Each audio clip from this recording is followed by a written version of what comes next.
Olá, amigos do canal Redemptoris Mater. É com muita alegria que os recebemos aqui. Sejam muito bem-vindos. Nesta série Gotas Bíblicas, hoje procuraremos penetrar uma das passagens misteriosas da segunda carta de Paulo aos Coríntios, perguntando-nos o que se sabe sobre o espinho que Paulo diz ter em sua carne. A passagem é do capítulo 12, versículos 7 a 10. Paulo diz assim: Demais, para que a grandeza das revelações não me levasse ao orgulho, foi-me dado um espinho na carne, um anjo de Satanás para me esbofetear e me livrar do perigo da vaidade. 3 vezes roguei ao Senhor que o apartasse de mim. Mas ele me disse: Basta-te minha graça, porque é na fraqueza que se revela totalmente a minha força. Portanto, prefiro gloriar-me das minhas fraquezas, para que habite em mim a força de Cristo. Eis porque sinto alegria nas fraquezas, nas afrontas, nas necessidades, nas perseguições, no profundo desgosto sofrido por amor de Cristo. Porque, quando me sinto fraco, então é que sou forte. A segunda carta aos Coríntios, no capítulo 12, na verdade, já começa de modo místico, misterioso, falando de revelações do Senhor a um homem que há 14 anos fora arrebatado até o 3º céu. E esse homem é Paulo.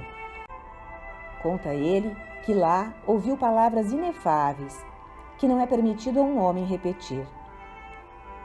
E segue: Desse homem eu me gloriarei, mas de mim mesmo não me gloriarei, a não ser das minhas fraquezas. A razão pela qual Paulo menciona isso é que algumas pessoas em Corinto estavam criticando em seu conhecimento dos mistérios de Cristo, questionando a autenticidade do seu apostolado. Então, ele conta aos coríntios sobre as suas próprias experiências de revelações autênticas de Cristo. Mas não é nelas que quer se concentrar, e sim sobre o seu sofrimento e sobre a sua fraqueza como verdadeiro testemunho do seu apostolado. Esse é o contexto da nossa passagem. Paulo está sempre pregando a cruz de Cristo. Aqui é como se ele dissesse: se alguém quer ver se eu sou um verdadeiro apóstolo, olhe se há uma cruz em minha vida ou não. E é nesse momento que ele refere o espinho que lhe foi dado. Infelizmente, não nos esclarece sobre esse espinho. Mas deve ser sério, porque Paulo relata ter pedido a Deus 3 vezes para tirá-lo. Contudo, 3 vezes Cristo o recusou, dizendo-lhe: Minha graça te basta, pois meu poder se aperfeiçoa na fraqueza. Esta é uma das poucas palavras de Jesus que estão fora do Evangelho. O Cristo ressuscitado fala a Paulo. A mensagem que o apóstolo dá é paradoxal, pois nos revela que não se vangloria do seu poder e sim de sua fraqueza. Quando é fraco, então é forte. Apesar de paradoxal, é uma mensagem essencial para qualquer cristão. A vida em Cristo não é divisões extraordinárias e consolos gloriosos. Neste mundo, significa muito mais compartilhar a cruz. Como Paulo disse no capítulo 8 de Romanos, seremos glorificados com Ele desde que soframos com Ele. A questão que temos aqui é: qual a natureza desse sofrimento, desse espinho? A igreja não tem nenhuma doutrina sobre esse espinho. Na história da interpretação bíblica, há 3 sugestões. A primeira: o espinho na carne é uma metáfora para os oponentes de Paulo, para o sofrimento que ele experimentou com os falsos apóstolos, que estavam falando mal dele na igreja de Corinto. Todos sabemos que se nós temos um espinho cravado em alguma parte do corpo, a dor é constante até que ele seja tirado fora. Então, São João Crisóstomo, no século IV, disse que o espinho na carne era o sofrimento que Paulo sofreu nas mãos de todos os adversários da palavra. O ponto forte dessa interpretação está em que o espinho na carne também é chamado por Paulo um mensageiro de Satanás enviado para persegui-lo. E na segunda carta aos Coríntios mesmo, no capítulo 11, versículos 13 a 14, Paulo descrevera os falsos apóstolos como servos de Satanás. Mas o ponto fraco dessa interpretação é que deixa inexplicado o que significa a palavra carne no texto. Porque, embora a carne às vezes seja para Paulo o mundo decaído, outras vezes aponta para o corpo humano sofredor, a carne humana. A qual então estaria se referindo? A segunda interpretação parte dessas razões, com a sugestão de que, para além dos oponentes de Paulo, o espinho na carne se refere a uma tentação carnal.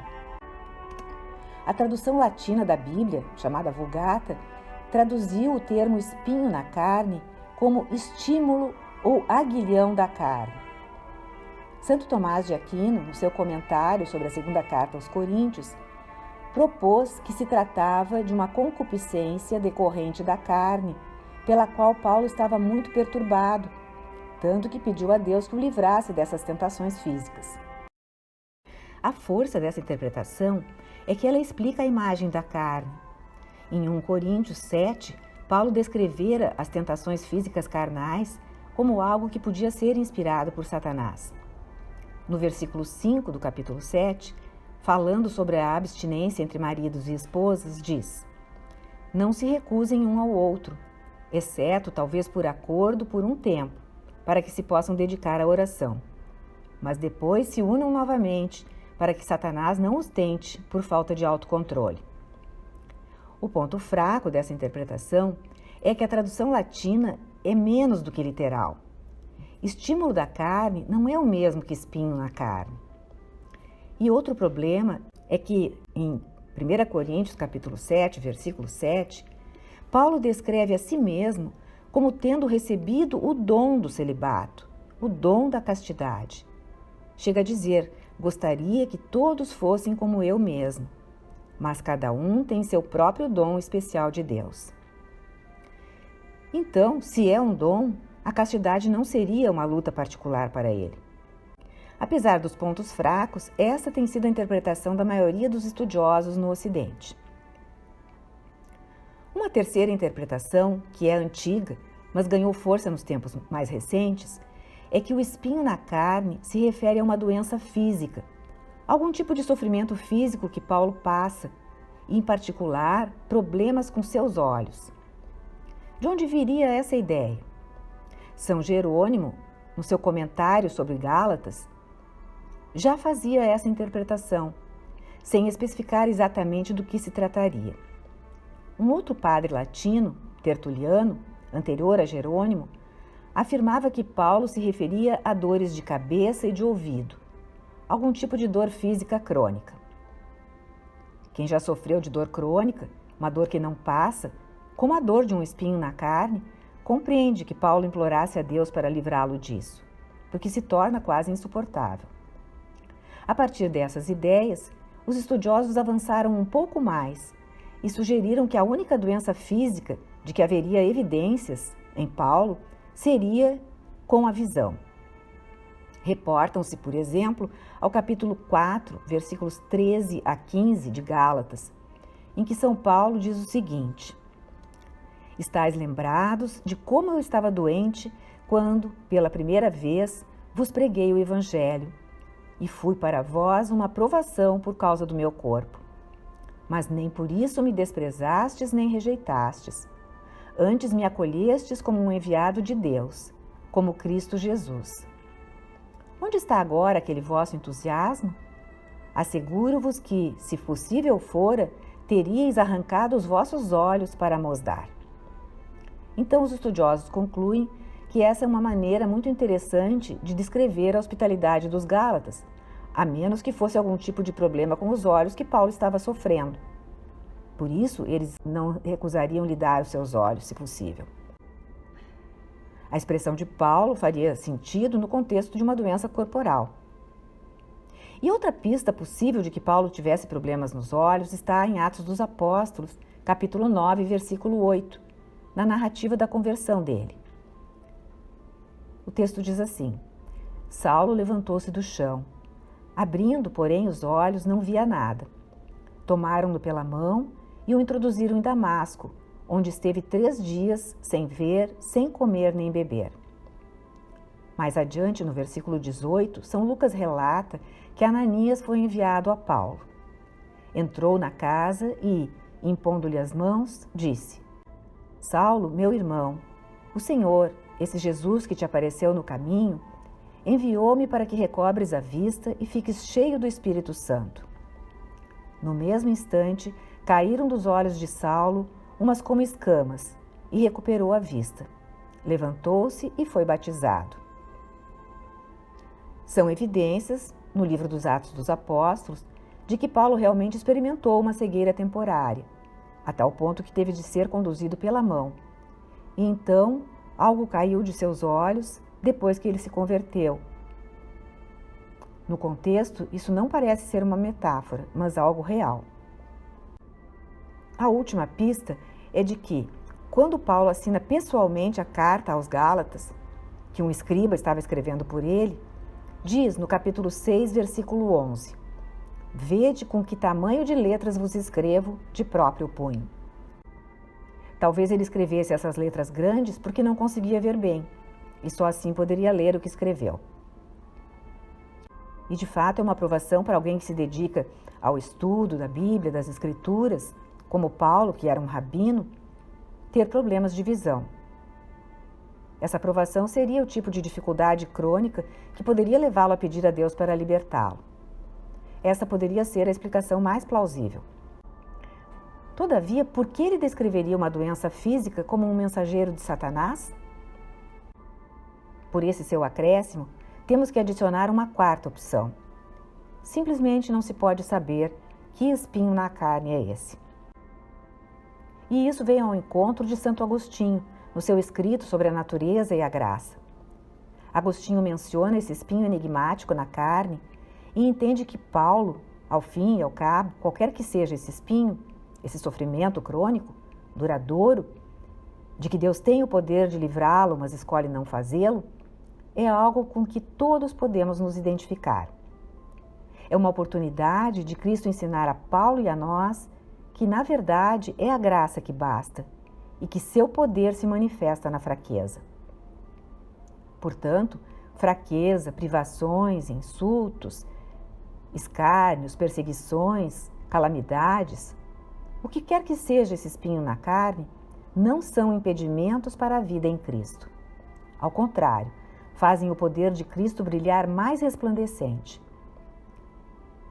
E isso fica claro quando vemos como Paulo, apesar do espinho que tinha na carne, alcança surpreendentes conversões de tantos gentios, em meio à sua fraqueza, ao seu sofrimento, à perseguição, a esse espinho na carne. São João Crisóstomo vai dizer que Paulo queria ser libertado, mas quando Deus o negou, ele aceitou e ficou até feliz com isso. E o santo conclui que há consolo na aflição e graça na consolação, quando a pessoa se abandona à divina providência. Paulo é um ser humano, não quer sofrer, pede ao Senhor para remover o espinho. Mas quando fica claro para ele que seu pedido não é a vontade do Senhor, e sim que o poder divino seja aperfeiçoado na fraqueza, Paulo aceita e nos dá palavras poderosas.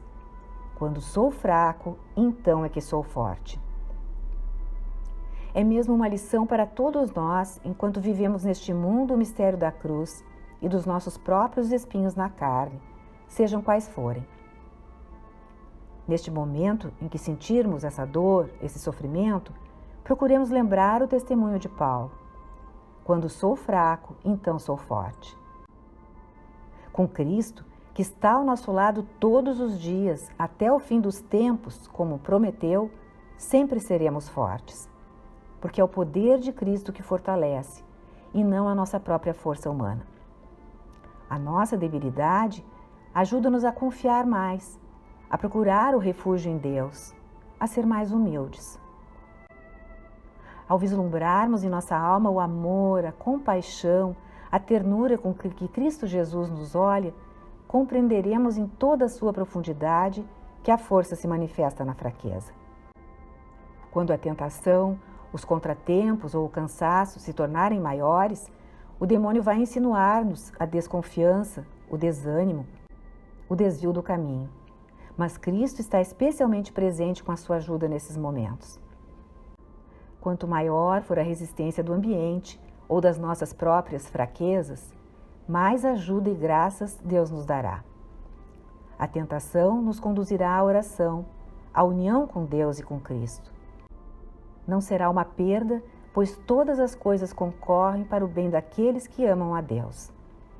Não esqueçamos que foi na cruz de Jesus que se manifestou a força de Deus.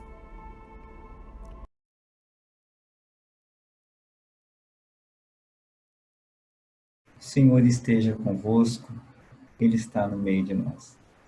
Abençoe-vos, Deus Todo-Poderoso, Pai, Obrigada por ter Filho acompanhado esta e postagem. Espírito Se Santo. você gostou, clique seu like, Amém. inscreva-se no canal e acione o sininho para ser notificado de outras publicações.